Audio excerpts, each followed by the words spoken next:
Assalamualaikum warahmatullahi wabarakatuh. Perkenalkan, nama saya Lina Yulianti dari semester 2A. Di sini saya akan mereview materi pertemuan kelima di mata kuliah Hukum Pidana dengan dosen Profesor Dr. Hajah Heni Nur Aini SHMH beserta asisten dosen Dr. Emrendi Aridayandi SHMH. Pada pertemuan kali ini ada dua pembahasan. Yang pertama itu melanjutkan materi sebelumnya, lalu yang kedua itu menganalisis pasal. Jadi yang pertama itu melanjutkan materi sebelumnya, yaitu metode pembaharuan KUHP. Yang pertama itu ada evolusi atau evolusionis, yang artinya pembaharuan yang dilakukan dengan cara menyelipkan pasal-pasal baru dalam KUHP. Jadi contohnya itu Undang-Undang Nomor 7 Tahun 1974 tentang penerimaan perjudian merubah pasal 542 dalam buku 3 KUHP menjadi pasal 303 bis dalam buku 2 KUHP.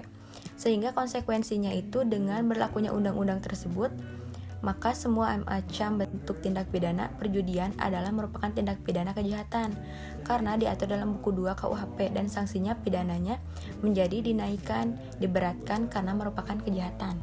Nah, lalu yang kedua itu ada kompromis, yaitu pembaharuan yang dilakukan dengan cara menambah atau menyelipkan bab baru dalam KUHP. Jadi apabila ada aturan baru, cukup menyelipkan atau menambahkan saja. Lalu misalnya itu dalam Undang-Undang Nomor 4 Tahun 1976 tentang sarana prasarana penerbangan. Lalu yang ketiga itu ada global, yaitu pembaruan hukum pidana yang dilakukan secara keseluruhan baik hukum pidana material maupun hukum pidana formal. Contohnya itu dalam Undang-Undang Nomor 7 Darurat Tahun 1955 tindak pidana ekonomi yang mengatur baik pidana formil maupun pidana material. Nah, lalu ada periodisasi pembaharuan KUHP.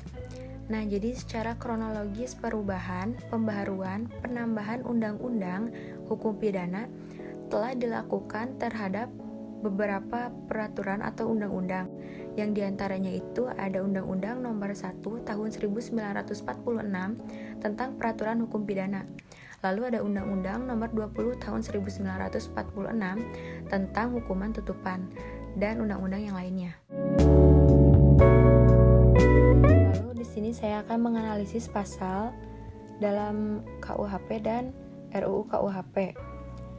Nah, jadi di sini saya menganalisis pasal 106 tentang makar, yaitu yang bunyinya makar dengan maksud supaya wilayah negara seluruhnya atau sebagian jatuh ke tangan musuh atau dengan maksud untuk memisahkan sebagian wilayah negara dari yang lain, diancam dengan pidana penjara seumur hidup atau pidana penjara selama waktu tertentu, paling lama 20 tahun.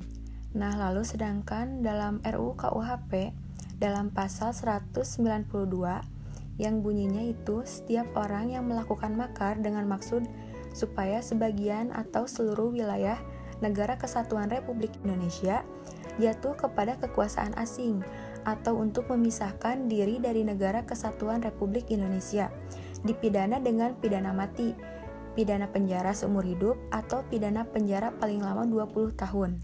Nah, setelah saya analisis, ternyata dalam pasal tersebut itu memiliki perbedaan dan persamaan. Yang pertama itu perbedaannya dalam KUHP yang melakukan makar yaitu seluruh bagian, sedangkan dalam RUU KUHP yang melakukan makar itu NKRI. Lalu perbedaan yang kedua, dalam KUHP jatuh ke tangan musuh untuk memisahkan diri dari NKRI, sedangkan dalam RUU KUHP jatuh kepada kekuasaan asing. Lalu ada persamaannya, yaitu pidana penjara seumur hidup atau paling lama 20 tahun.